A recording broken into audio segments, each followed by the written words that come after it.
तेजस्विनावधीतमस्तु मा विद्विषावहै। ओम शांति शांति शांति।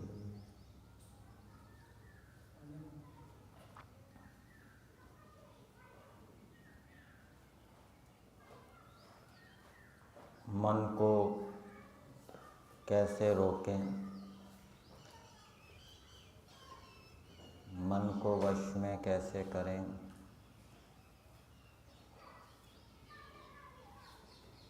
व्यवहार के समय नकारात्मक विचार, हानिकारक विचार, क्लेशों से युक्त विचार मन के अंदर ना आए।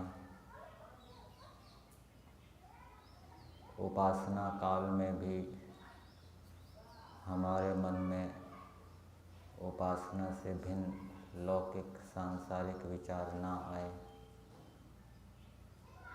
उपासना के समय हमारा मन अच्छी प्रकार से ईश्वर के चिंतन में लगे।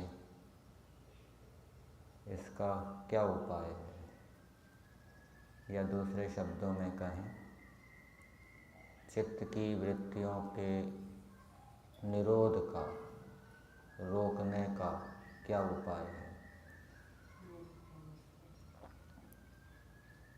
तो सांख्य दर्शन के अंदर एक सूत्र आया है 3रे अध्याय में, धारणा आसन स्वकर्मणा तत्सिद्धि। धारणा से, आसन से और स्वकर्म से वृत्तियों के निरोध की सिद्धि होती है। अर्थात मन की वृत्तियां रुक जाती है, मन हमारे वश में आ जाता है। अनावश्यक नकारात्मक हानिकारक विचार मन के अंदर नहीं होते। इसमें एक शब्द आया है स्वकर्म। तो स्वकर्म का अर्थ किया है आश्रम विहितानाम कर्मणाम अनुष्ठानम। जो भी मनुष्य अपने मन को रोकना चाहता है, वो जिस आश्रम में है, चाहे ब्रह्मचर्य आश्रम हो, गृहस्थ आश्रम हो, वानप्रस्थ आश्रम हो, संन्यास आश्रम हो, तो वह अपने आश्रम में विहित, आश्रम के विहित कर्मों का, शास्त्रों में, वेदों में जो आश्रमों के लिए, ब्रह्मचर्य आदि आश्रमों के लिए जिन जिन कर्मों का विधान किया है, उन कर्मों का अनुष्ठान यदि वो पूरी शक्ति से करता है तो इससे उसका मन रुकेगा, मन वश में आएगा। मन के अंदर नकारात्मक विचार नहीं आएंगे, हानिकारक विचार नहीं आएंगे।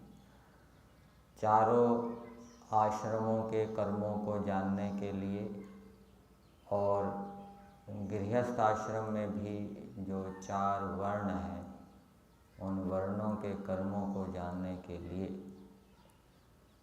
सत्यात प्रकाश का स्वाध्याय करना चाहिए। अथवा मनुस्मृति में भी हमें आश्रमों के कर्मों का विधान मिलेगा।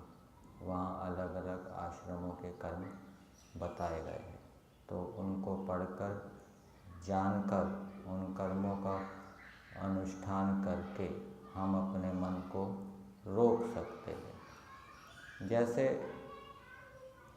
ब्रह्मचर्य आश्रम में ब्रह्मचारी का एक कर्म बताया है कि वो आचार्य का प्रिय आचरण करे।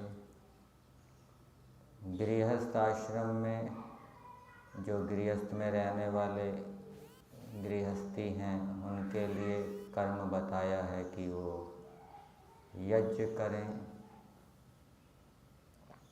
वानप्रस्थी के लिए भी कर्म का विधान किया है कि वो भी यज्ञ करें, और सन्यासी के लिए कर्म का विधान किया है कि वो विद्या और धर्म का प्रचार करें।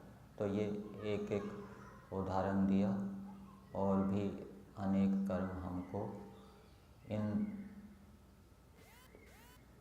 सत्यार्थ प्रकाश, मनुस्मृति आदि के अध्ययन से ज्ञात होंगे। यही तक।